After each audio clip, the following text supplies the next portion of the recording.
ఆ ప్రభుత్వంలో ఇక్కడ పెట్ల గణేష్ ఎమ్మెల్యేగా పనిచేసి ఈ పనికిమాలోడు చేసిన పని ప్రజలందరికీ తెలియాలి.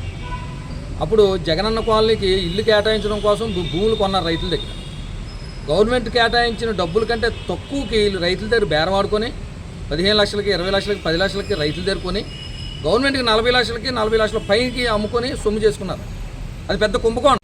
జగనన్న కాలనీ ఇంటి స్థలాల పేరు చెప్పి లక్షలు కాజేశారని తెలుగుదేశం పార్టీ నాయకులు ధనంరెడ్డి మధు ఆధ్వర్యంలో పలువురు బుధవారం ఆర్డీఓ కార్యాలయంలో ఫిర్యాదు చేశారు.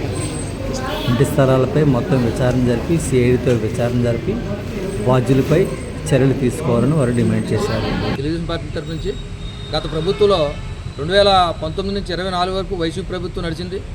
ఆ ప్రభుత్వంలో ఇక్కడ పెట్ల గణేష్ ఎమ్మెల్యేగా పనిచేసి ఈ పనికిమాలోడు చేసిన పని ప్రజలందరికీ తెలియాలి.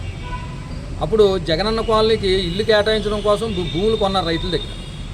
గవర్నమెంట్ కేటాయించిన డబ్బుల కంటే తక్కువకి రైతుల దగ్గర బేరం ఆడుకొని 15 లక్షలకి 20 లక్షలకి 10 లక్షలకి రైతుల దగ్గర కొని గవర్నమెంట్కి 40 లక్షలకి 40 లక్షల పైకి అమ్ముకొని సొమ్ము చేసుకున్నారు.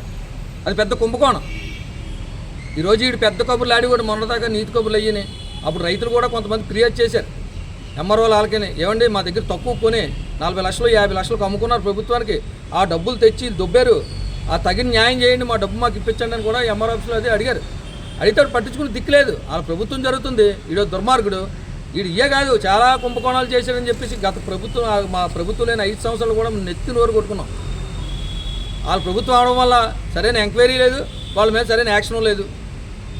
ఈరోజు తెలుగుదేశం ప్రభుత్వం వచ్చింది, కూటమి ప్రభుత్వం కంపల్సరీగా ఈ రైతులకు న్యాయం చేయాలని చెప్పేసి ఆర్డీఓ గారిని అడగడం కోసం రావడం జరిగింది.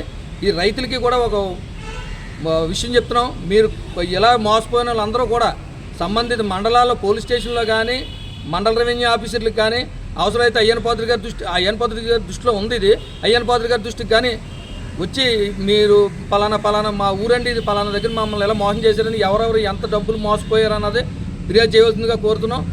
సంబంధమైన ప్రతి ఒక్కరికి కూడా అందులో సంబంధం ఉన్న ప్రతి ఒక్కరి మీద కూడా సిఐడి ఎంక్వైరీ కూడా వేయాలని చెప్పేసి కోరుకుంటున్నాం అధికారులని.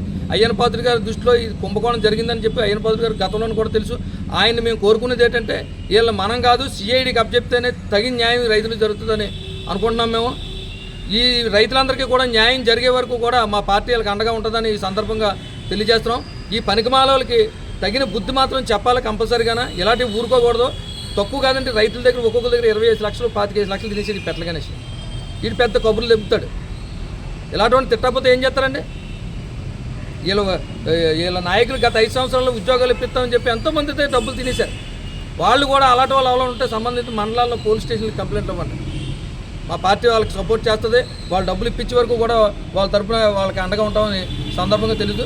సెలవు తీసుకోండి. ఈ గొర్రెడు అమలాపురం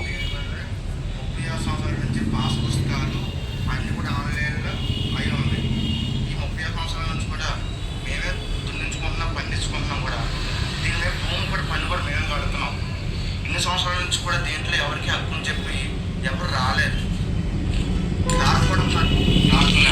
వీళ్ళప్పుడు అధికారులు కూడా కంప్లైంట్ ఇచ్చారటండి, అప్పుడు పట్టించుకుని దిక్కులేదు. వాళ్ళ ప్రభుత్వం ఉంది, అన్యాయాన్ని ప్రోత్సహించారు వాళ్ళ ప్రభుత్వంలోనే.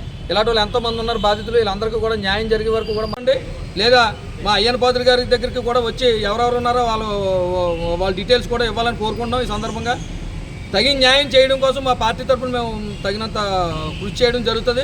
అయ్యన్ పాత్రి గారికి మరొకసారి చెప్పదలుతున్నాం, సార్ ఈ కంప్లైంట్ మీద మాత్రం సిఐడికి అప్పచెప్పి పెట్ల గణేష్ మీద మాత్రం తగిన చర్యలు తీసుకోవాల్సిందిగా కోరుతున్నాం.